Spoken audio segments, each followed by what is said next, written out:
A Pakistani economist says that China has received a lot of unfair criticism from Western countries on human rights, noting that it's an attempt to undermine the progress that China has made.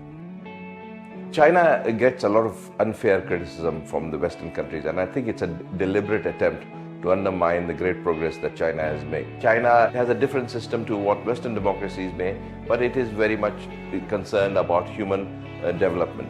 So I think a lot of the criticism that international agencies sometimes make are unfair. They do not see these particular circumstances of China. And I think China has really improved tremendously just from in the agriculture area. 100 million people have been removed from poverty. There's virtually no sort of extreme poverty now in China. I tend to agree. If you're going to be hungry and if you're not going to have chance to have even a half-decent standard of living, if you're not going to be having a roof over your head, then frankly speaking, your basic human rights are being denied.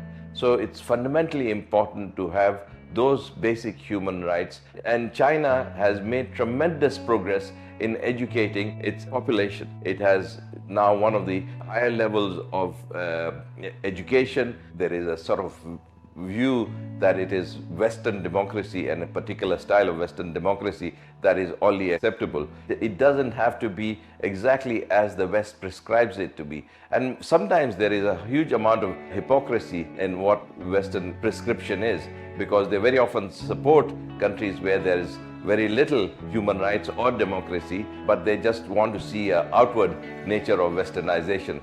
The Hollywood picture of Westernization is not necessarily one that every country has to subscribe by.